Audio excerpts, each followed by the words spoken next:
Hello বন্ধুরা, welcome back to my channel Indo Bangla train. সুপ্রিয় দর্শক, আপনারা দেখতে পাচ্ছেন এটি হচ্ছে রূপদিয়া রেলওয়ে স্টেশন। আর ট্রেনটি দাঁড়িয়ে আছে। এটি হচ্ছে ভাঙা থেকে ছেড়ে আসা প্রথমবারের মতো ট্রায়াল কোচ নিয়ে দাঁড়িয়ে আছে ট্রেনটি। এটি আজকে প্রথমবারের মতো ভাঙা থেকে আসছে রূপদিয়া পর্যন্ত, অর্থাৎ রূপদিয়া এবং ভাঙা এই মাঝখানে যে নতুন সেকশন নড়াল হয়ে কাশিয়ানি হয়ে ভাটিয়াপাড়া দিয়ে যে রাস্তাটা চলে গেছে ভাঙা পর্যন্ত, যেটা পদ্মা সেতু হয়ে ঢাকায় সরাসরি যাবে, সেই লাইনটাই কিন্তু এইটা। যশোর থেকে এই রূপদিয়া স্টেশনের দূরত্ব মাত্র 10 কিলোমিটার। ট্রেনটি এখন ছেড়ে যাচ্ছে। আজকে প্রথমবার এটা এসেছিল, এটা আবার এখন ছেড়ে যাচ্ছে ভাঙা পর্যন্ত, ভাঙার উদ্দেশ্যে। ট্রেনটি অ্যাভারেজ স্পিড আজকে প্রায় 100 কিলোমিটার থাকবে। এটা সর্বোচ্চ 120 কিলোমিটার গতিতে চলবে। আজকে যখন প্রথমবার আসছে তখন ট্রেনটির স্পিড ছিল সর্বোচ্চ 110 কিলোমিটার। আপনারা দেখতে পাচ্ছেন 4টি নতুন যে কোচ চায়না থেকে আমদানি করা হয়েছে সেই কোচ নিয়েই কিন্তু ট্রেনটি এখন ছেড়ে যাচ্ছে। ট্রেনের মোট কোচ আছে আজকে 5টা, একটা পাওয়ার কার সহ মোট 5টি।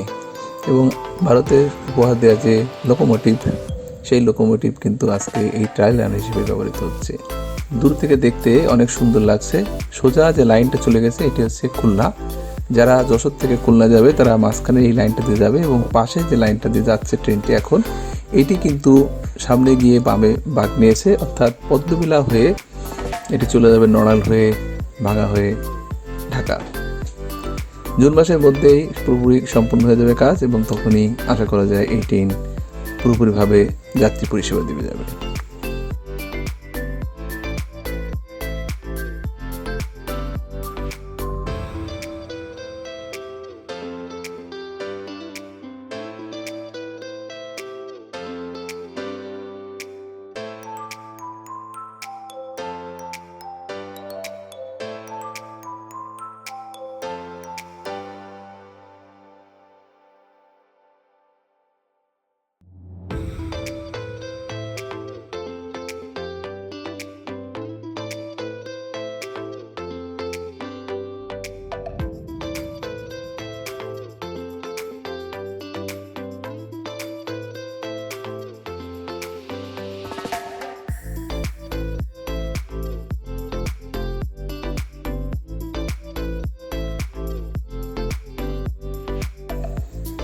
ভিডিওটি যদি ভালো লেগে থাকে তাহলে লাইক, কমেন্টস এবং শেয়ার করুন। ধন্যবাদ সবাইকে।